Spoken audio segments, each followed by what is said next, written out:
ये मूर्ति जो जिसने बनाई है वो क्या बनाएगा, वो तो एक जरिया है।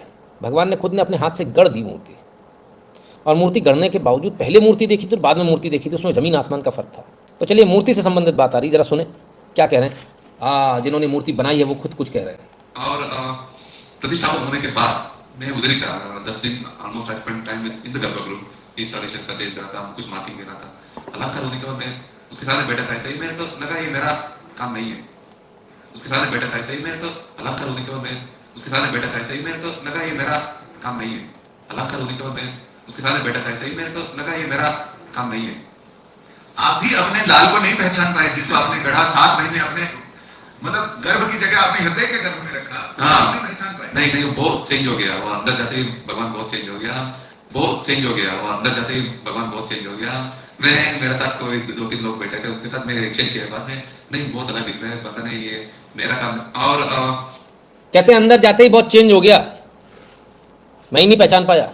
जो मेरे साथ बैठे थे मैंने उनसे बोला ये मेरा काम नहीं है, ये पढ़ा लिखा आदमी है, ये वो मूर्तिकार है जिसने एक से एक बेहतरीन अपने जीवन में मूर्तियाँ बनाई हैं। इससे पहले इसने कभी ऐसा नहीं कहा, ना इसके साथ कभी ऐसा हुआ। ये वहाँ बैठकर इसलिए हक्का बक्का था कि इसको खुद को लग रहा था ये क्या हो गया, ये मूर्ति तो एकदम बदल गई। और यही तो हम आपसे कह रहे थे, ये मूर्ति पहले जैसी नहीं रही।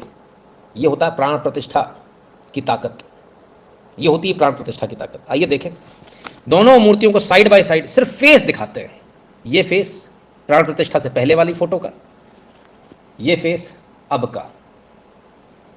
एक ही मूर्ति है, गलतफहमी मत रहिएगा कि कोई दूसरी मूर्ति दिखा रहा हूं, बिल्कुल वही मूर्ति दिखा रहा हूं आपको, सेम मूर्ति दिखा रहा हूं। दोनों में आप खुद फर्क देख लीजिए, जमीन और आसमान का फर्क है, जमीन और आसमान का फर्क।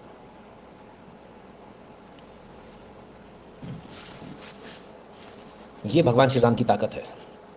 जिन लोगों ने मुझसे बात करी थी उस समय मैंने सबसे एक ही चीज़ कही थी, वो छेनी हथौड़ी तो कोई और ही चला रहा था, ये तो बस इसको बैठा दिया था, हाथ में इसके पकड़ा दिया था, चला तो कोई और ही रहा था। स्वयं भगवान राम ने अपने आप को गढ़ा है, और भगवान श्री राम ने उसके बाद जो चेंजेस करने थे वो भी कर दिए, और वो पूरी दुनिया को दिख रहे हैं, दिखने वाले को सबको दिख रहे हैं। यहाँ किसी फोटो शॉप करने की जरूरत नहीं, कुछ करने की जरूरत नहीं, एज इट इज़ फोटो अगल बगल रख कर देख लीजिए, आपको ज़मीन आसमान का फ़र्क आपको दिख जाएगा। अब तो मूर्तिकार खुद कह रहा है कि मैं शॉक्ड रह गया, ये मेरा क्रिएशन नहीं है।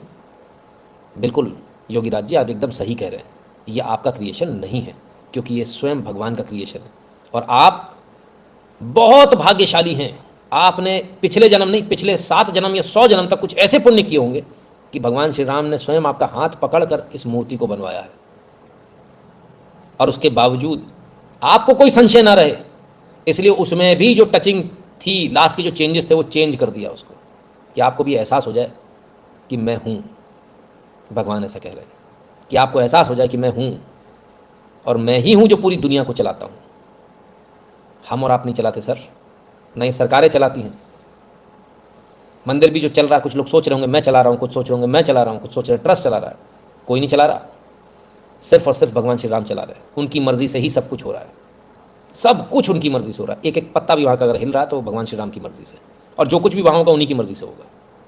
ठीक है ना, कमाल है।